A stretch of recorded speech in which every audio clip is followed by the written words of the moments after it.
Morning. Happy 4th of July.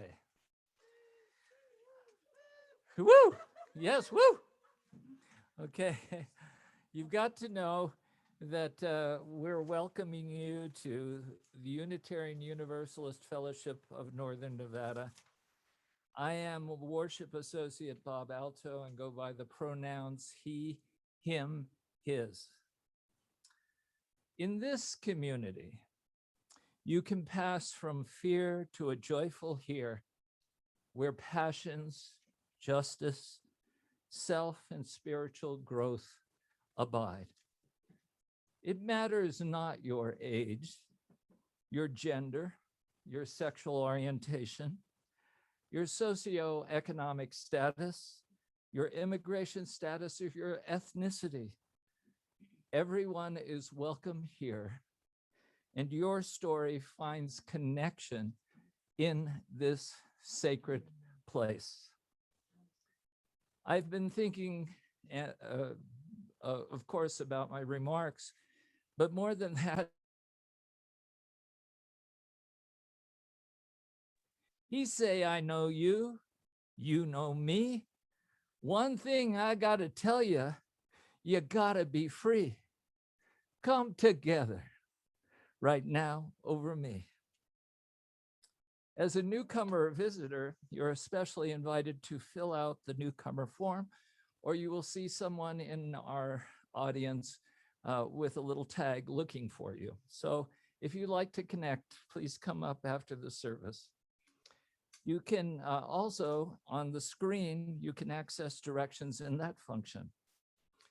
You'll remain muted, those of you who are using Zoom during the service, but you can share your joys, concerns, and cares during prayer and meditation in the chat box. And for those of you on Zoom, and we're just zooming here on the grass, you can, of course, know that gallery view is available. At the end of our service, you're invited to a friendly conversation during our small group interactive coffee time. Thank you for joining us.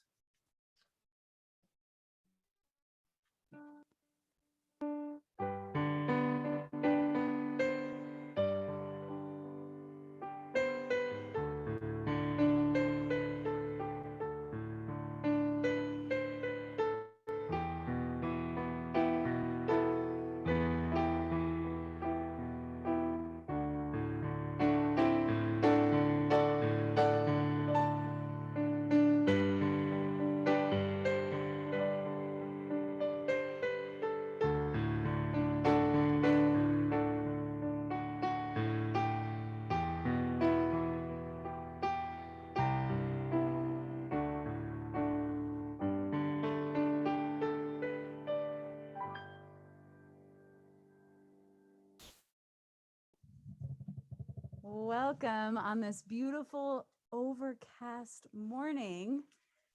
Yay, because it has been so hot the past couple times we've done these. Welcome in the comfort of this place. Whether this place is your home or your place wherever you are on your travels, or whether you are here with us in person at UUFNN. We celebrate together a weekend of community. I'm going to invite Samuel to come forward and light our chalice for us this morning. We're going to light our chalice with these words from Lindsay Paris Lopez. The truth is, the United States has never been an independent nation. Built on stolen land by stolen labor, sacrificing natives and Africans and their descendants to the mythology of manifest destiny, greed, oppression, and white supremacy, this has never been a nation of liberty and justice for all. No one in the world has ever pulled themselves up by their bootstraps. No one in the world is completely self-reliant. We need each other. This weekend, I will not shut myself away from the joyful atmosphere of the 4th of July festivities, but neither will I celebrate the false notion of independence. Instead, then and now, I celebrate our interdependence, our need and responsibility for each other. I honor the good in our nation that is not exceptional, for what is beautiful in our nation is beautiful in humanity everywhere. Kindness, compassion, generosity, mercy. I challenge myself to an ever expanding love that reaches beyond the borders of this nation to everyone all over the world whose lives are deeply connected to mine.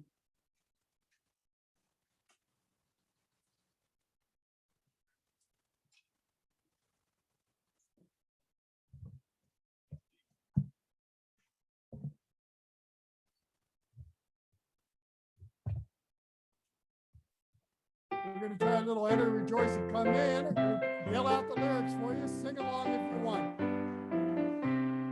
Enter, rejoice, and come in. Enter, rejoice, and come in. Enter, rejoice, and come in. Enter, rejoice, and come in. Today will be a joyful day. Today will be a joyful You know the last day. line. Enter, rejoice, and come in. Open your ears to the song. Open your ears to the song. Open your ears to the song. Today will be a joyful day. Enter, rejoice, and come in. Open your hearts, everyone. Open your hearts, everyone. Open your hearts, everyone. Today will be a joyful day. Enter, rejoice, and come in. Don't be afraid of some Afraid of change. some change. Don't be afraid of some change. Today will be a joyful day. Enter, rejoice, and come Let's in. enter, rejoice, and come in again. Enter, rejoice, and come in. Enter, rejoice, and come in. Today will be a joyful day. Enter, rejoice, and come in. Well done.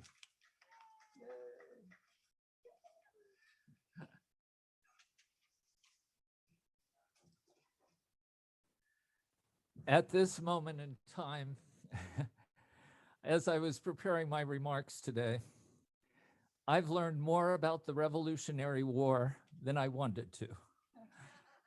But you're going to hear some of the things I found that are maybe discoveries that we can attach ourselves to.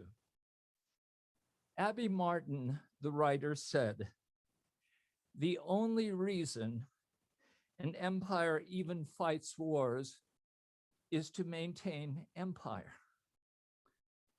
Now, when we consider the Revolutionary War, we say to ourselves, was it a just cause?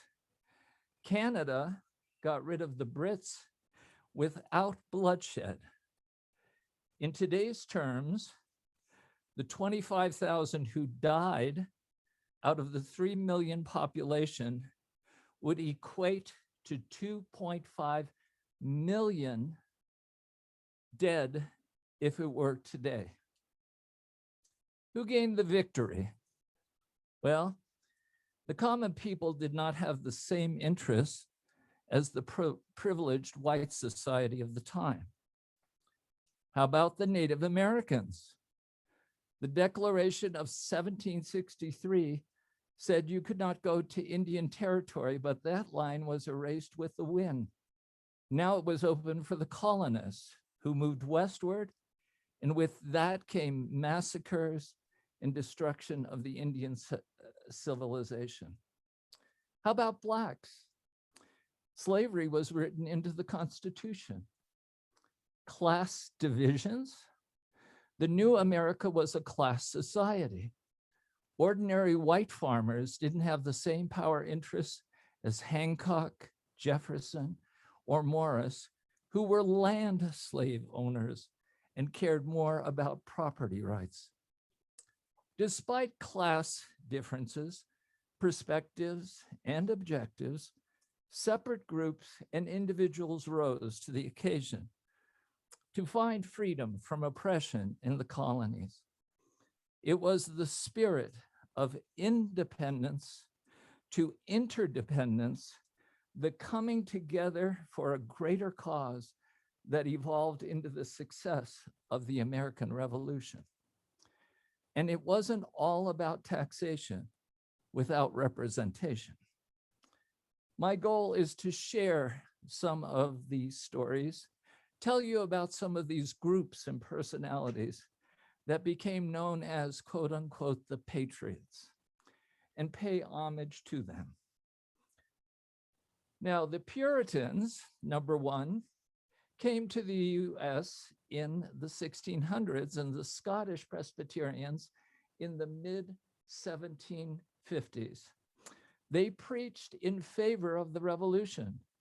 A quote they often used, "Resistance to tyranny is obedience to God." They were so influential that in England, they didn't refer to it as the American Revolution. They referred to it as the Presbyterian Revolt.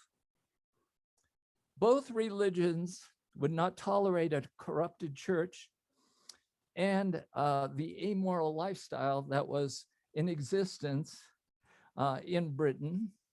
Beyond taxation, this was the big cause. They vehemently opposed England sending a high church Anglican bishop to oversee the colonies. Number two, the feminist of the day, Mercy Otis Warren, was called a real genius, the most accomplished woman in America, by John Adams. She was mother to 5 sons, but her home was known as One Liberty Square, where the radicals met. She produced plays and poems which were printed in Boston papers. The Squabble of the Sea Nymphs, she writes. The fair Cilicia victory sings in spite of heroes, demagogues or kings. She bids defiance to the servile train, the pimps and sycophants of George's reign. Number 3, blacks. It seems once rejected by Washington to serve were 5,000 out of the 300 soldiers of the time. A Hessian soldier wrote of his rebel opponents, "No regiment is to be seen which there are not Negroes in abundance, and among them are able-bodied, strong, brave fellows." Because of battlefield setbacks, Washington's exclusion of blacks was reversed by the Continental Congress and himself. If you look at the painting Washington crossing the Delaware, you will see a black soldier at Washington's side. Number 4, Native Americans were not passive observers in the conflict. Most tribes didn't want to get involved in the fighting, but the Brits and the Americans sought them out. They were known, of course, for their devastating raids on colonists, but they also acted as scouts for the French and others. Okay, after the war, property of those who sided with the Brits had their property confiscated, and it became a justifiable reason why I should destroy. Then number 5, a simple farm boy, like 16-year-old Levi Hanford from Norwalk, Connecticut. He fought in Concord, Lexington, and Bunker Hill to support the cause, but when captured by the Brits, was put in a makeshift prison where conditions were frightful. Now this is, again, reminding you, 16-year-old boy. He was surrounded in this makeshift prison by diseased prisoners with open sores, typhus, dysentery, scurvy, bleeding gums.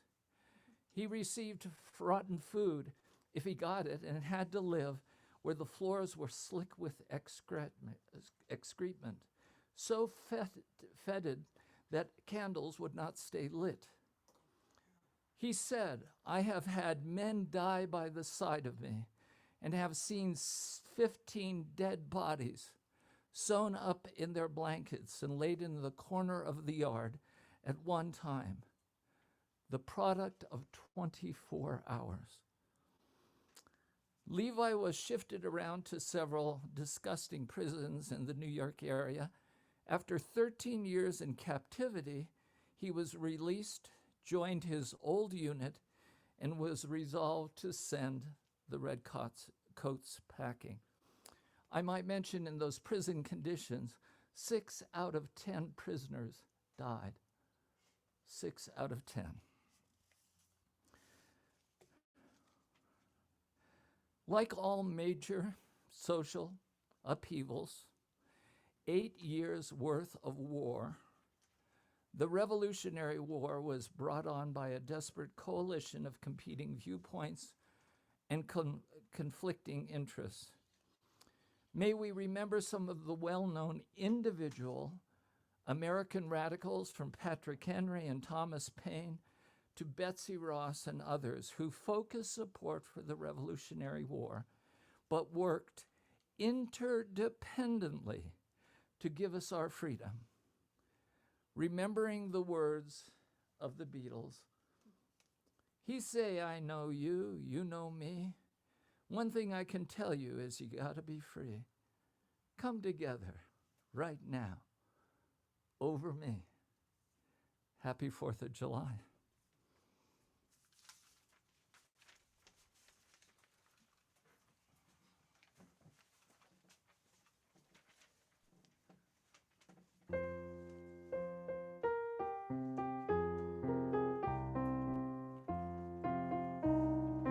Building bridges between our divisions. Building bridges between our divisions. I reach Will you out reach to out to me? you. Will you reach out to me with all of our voices and all of our visions? Friends, we could make such sweet harmony. Sing along if you're moved. Building bridges between our divisions. I reach out to you. Will you reach out to me with all of our voices and all of our visions? Friends, we could make such sweet harmony. Building bridges between our divisions. I reach out to you. Will you reach out to me with all of our voices and all of our visions? Friends, we could make such sweet harmony.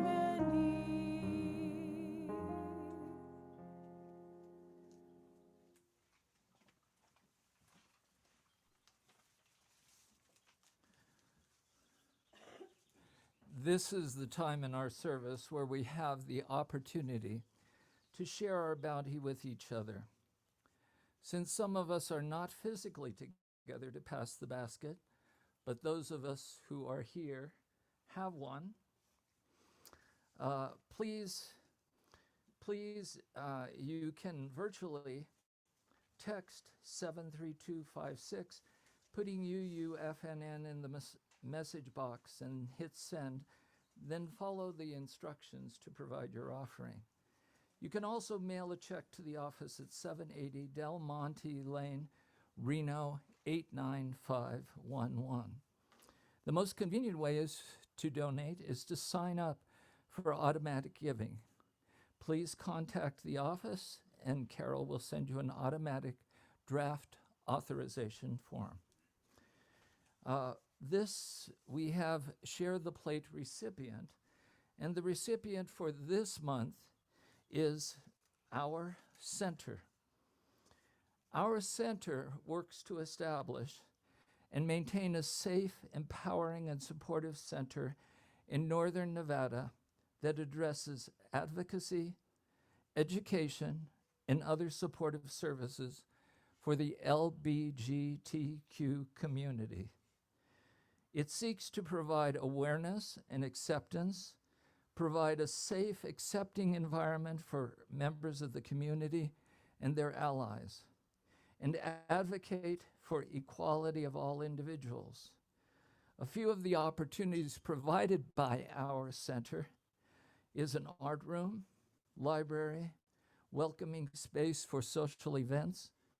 Our center partners with other agencies and organizations, such as the Department of Housing and Urban Development, in the point of time count. And so, of course, there are other identification of resources and support for the LGBT community at our center. Now, just to remind you, in these times of transitions and anxiety and challenges, our UU community has kept us alive and thriving through the gifts of spirit, service, and support, from phone calls to meals, to active outreach through our UU board, the Borderland Justice Team, the Verdi Posse, etc. Love, compassion have been expressed in so many ways. So with that thought, we will begin the offering. Those of you who are here, you can go to the basket and give your offering. Thank you.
Now will you join with me in the dedication of the offering to the work of this fellowship, which is helping more people grow in love, faith, justice, and joy.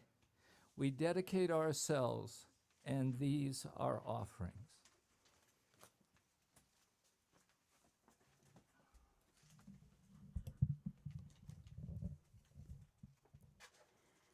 A few years ago, I attended a small conference.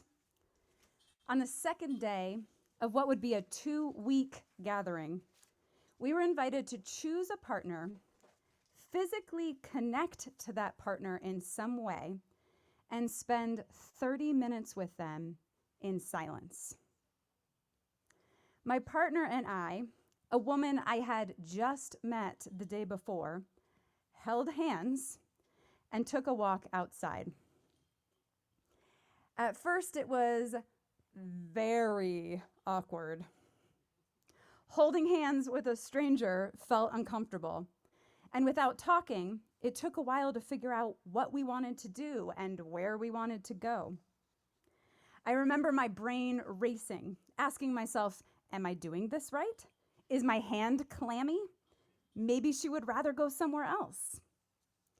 Eventually, though, we just figured it out, and the half hour passed in intimate interconnectedness.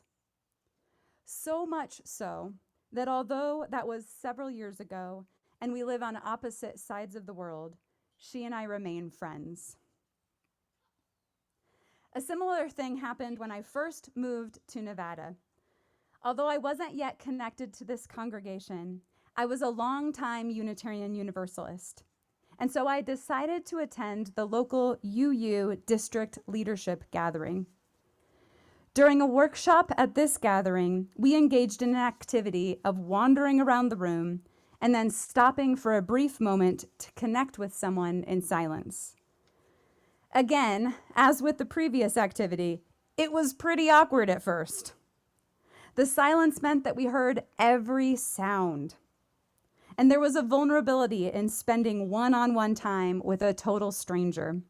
And everyone wondered if they were doing it right.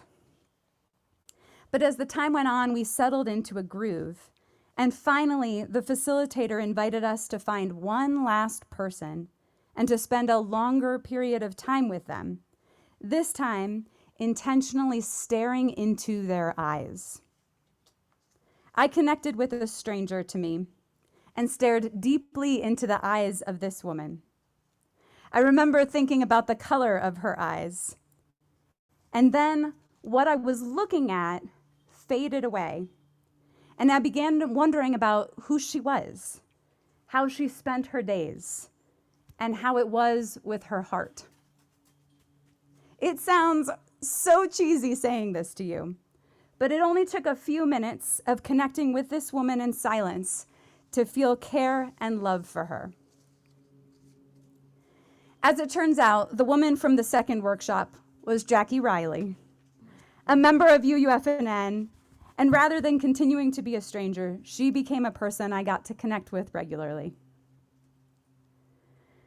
The overriding culture in the United States promotes our independence. Our historical quest for independence took over the cultures that existed before that may have reminded us of our interconnectedness. And while this independence is an important trait, the overemphasis serves to prioritize ourselves and not each other. As Unitarian Universalists, we believe in this interconnectedness. But as folks living in the United States, it's so easy to get sucked into the culture of independence and to prioritize the values of independence over all else. I like to think about those small examples of connecting with another human being at a conference when I'm imagining interconnectedness.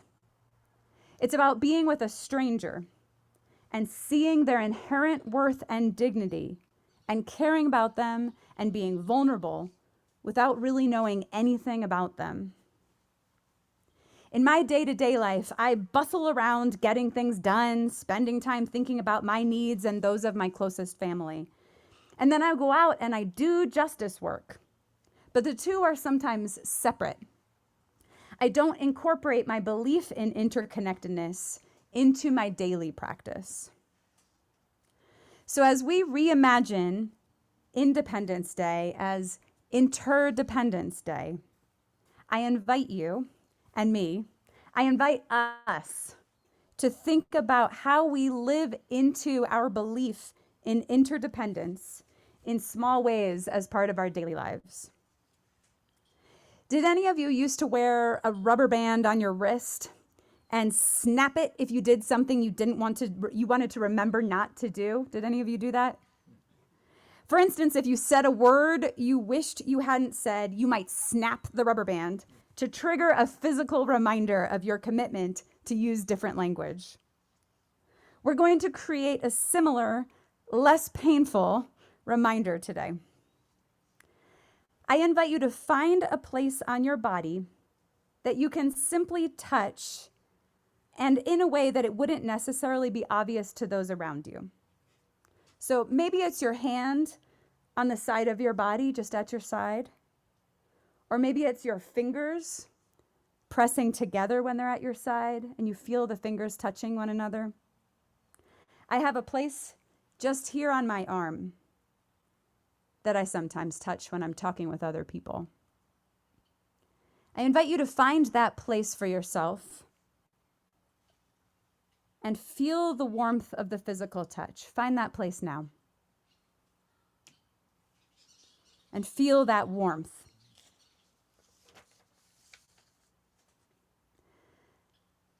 As you go throughout your day, and especially those times when you notice yourself being particularly disconnected from those around you, I invite you to just find that spot and use it as a cue to imagine your connectedness to that human being in front of you. And the invitation is yours to discover what it looks like to practically live in a way where you are interconnected. Maybe this means that you'll offer some vulnerability or a connection to a feeling of love for that person. Maybe it means imagining that person being connected to that tree, being connected to this earth. On this Independence Day, may we take back our interconnectedness, and may we recommit to living as interconnected beings on this planet. May it be so.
As we enter into a time of prayer and meditation, I want to invite you to just take a deep collective breath together. Whether you are in person or online with us, center yourselves in this moment.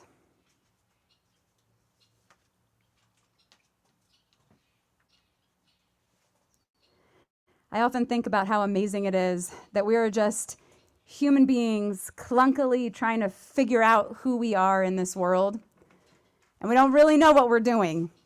And it's complicated and challenging and beautiful and painful all at the same time. And here we are together, just being in this moment together in all of that. So as we spend some time in quiet meditation, I invite you to hold all of the complicatedness of what it means to be human on this earth. And if you're here, you can settle yourself and feel the people around you. And if you're online with us, I invite you to share any joys or sorrows that you're feeling in the chat so that we can hold them with you as we sit together in this interconnectedness of this day.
Rather than our normal gesture today, I invite you to find that place that's going to function as your symbol and your reminder of our interconnectedness to one another.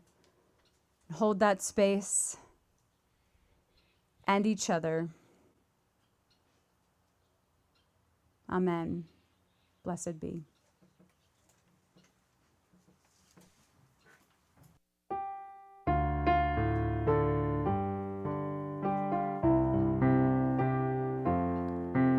From you I receive, to you I give. Together we share, and from this we live. From you I receive, to you I give. Together we share, and from this we live.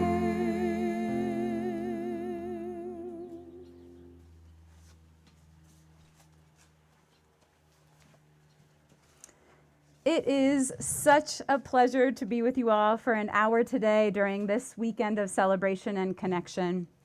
I hope that you all have been checking out the e-announce. If you don't get your weekly e-announce emails, you can put a message into the chat and we will follow up with you and make sure that you're getting them.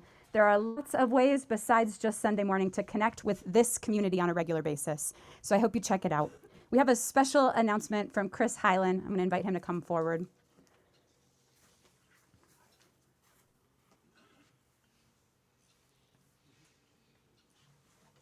Should I give you a warning, huh?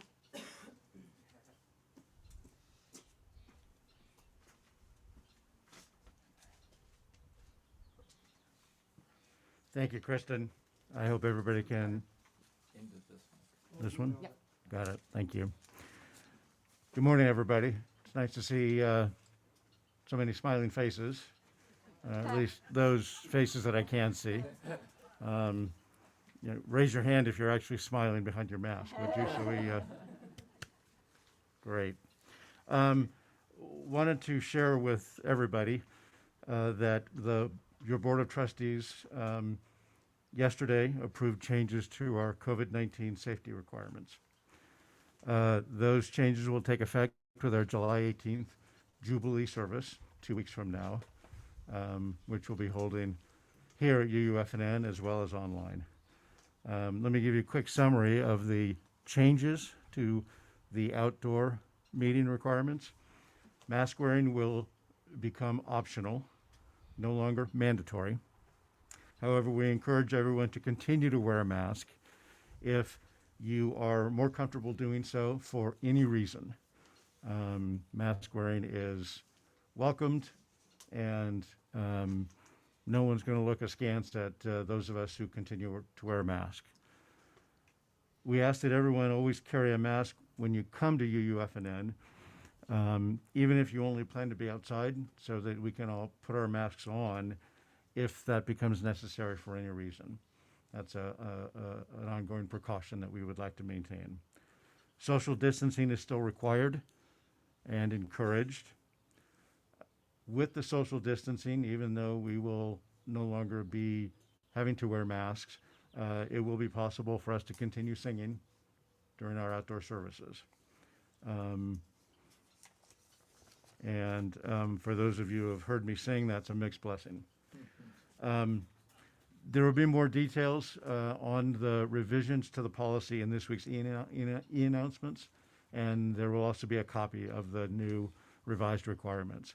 I'd ask everybody to review those so that we can all be on the same page when we gather back for in 2 weeks and thereafter. The board also adopted some changes to our small group indoor meeting requirements, and those changes will also be part of the same announcement later this week. In approving these changes, the Board of Trustees evaluated current CDC guidance, current Unitarian Universalist Association guidance, which advocates a slower approach to reducing restrictions than the CDC does. And we also considered the opinions of our UUFNN members and friends who advocate removing all COVID-19 restrictions, and the opinions of our UUFNN friends and members who advocate leaving COVID-19 restrictions in place. The CDC guidance, the UUA guidance, the opinions of the views of our members and friends, as you know, encompass a range of views on these very difficult issues. The changes that will take effect on July 18th represent the board's effort to balance those views, and they are an effort to reduce our COVID-19 restrictions consistent with public health guidance, while also making it possible for members and friends who are not vaccinated to participate safely in in-person outside events here at UUFNN. The board will be making further revisions to these requirements as we move forward towards a full reopening of UUFNN later this year. I'm going to be remaining after the service today for as long as anybody would like to talk. If you want to bend my ear about these changes, about where we're going, whether you think we're not moving fast enough or whether you think we're moving too fast, or if you have anything else you want to talk about, I'll be staying around after the service. At least one other member of our board of trustees, Barry Hansen, is also here this morning. Do I see anybody else from the board here? Okay. Thank you very much. We know this has been a long road for everybody, and folks are coming from a lot of different places on this really important issue. Please know that the Board of Trustees is both listening to what everyone has to say and is doing its best to balance all of the factors that are so important in all of this. Thank you very much.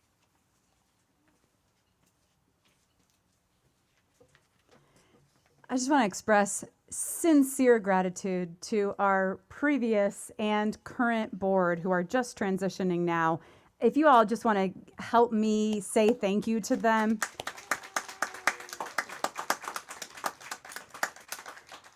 There are a lot of opinions about what we should do in the pandemic, as you can imagine. And as you can imagine, Unitarian Universalists have a lot of opinions, and they have been doing their very, very best to hold all of that with sincerity and grace. So thank you so much. And I also want to thank our amazing worship team today, the folks that help make sure everything that we do online is still functioning well, the people that we have to call in last minute to do camera work and pianist work and music work in general. Everybody is just an amazing team, and I'm so grateful to be working with them all. I hope that you will stay on with us if you are online after the service for our small group coffee time. And if you are here in person, I hope you will stay and mingle for a little while with each other. We're so glad to see you all, whether it's online or in person. And with that, our closing song.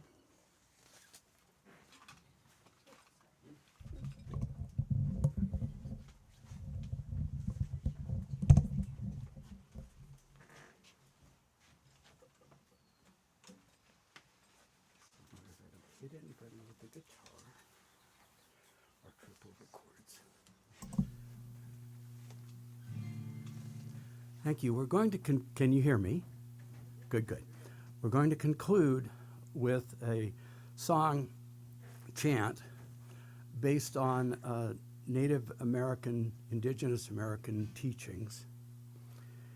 And I feel I have to comment on the sad, almost arrogant irony of the fact that when the first pilgrims and the first settlers came here, they were generally of a religious sect or other, and were thrilled that they had come across a second Eden, and that they had a chance to do it right. And of course, they pushed off the people who were already there in order to take it over and do it right.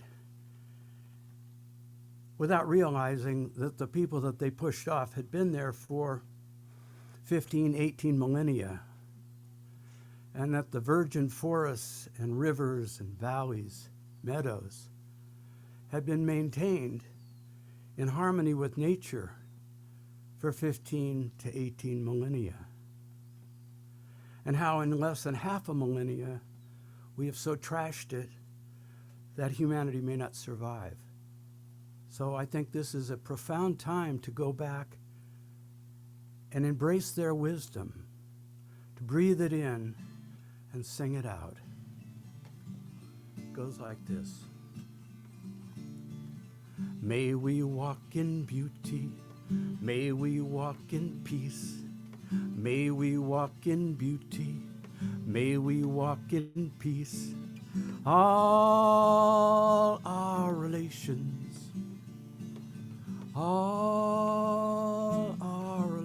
that's most of it. Can you join in? May we walk in beauty, may we walk in beauty, may we walk in peace, may we walk in beauty, may we walk in peace. All our relations, all our relations. Let's try that one more time. May we walk in beauty, may we walk in peace, may we walk in beauty, may we walk in peace.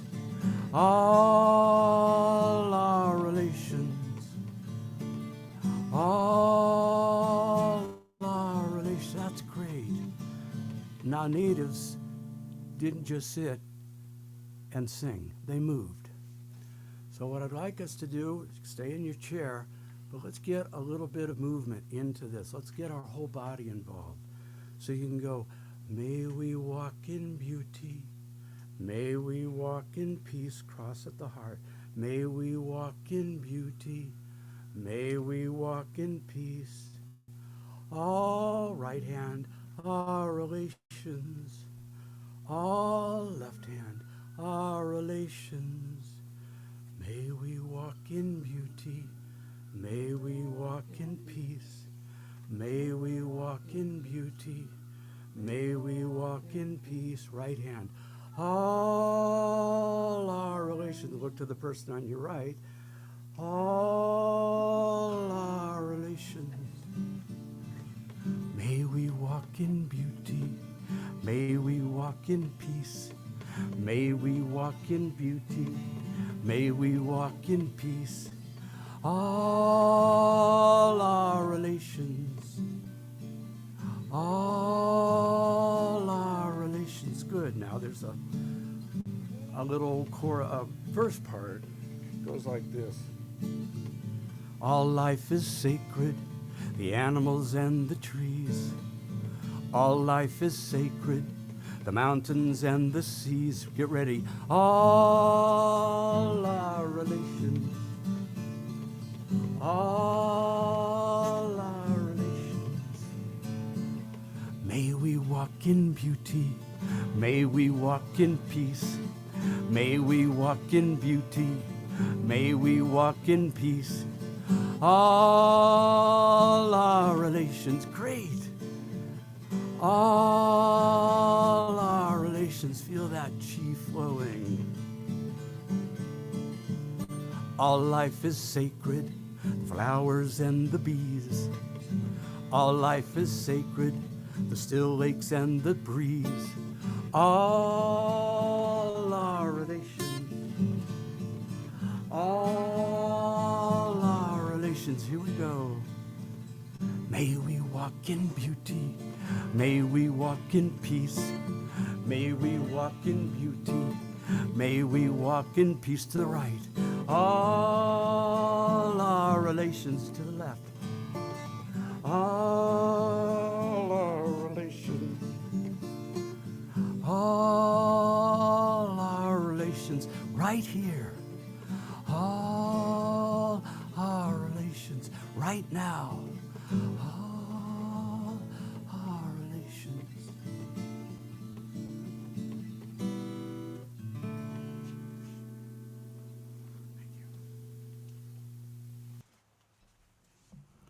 Will you outstretch your arms in our image of connection with one another? May we walk in beauty, committed to all those around us, the earth, the people, the animals, each other. In our daily practices, may we be committed and recommitted to interdependence. Amen, and blessed be.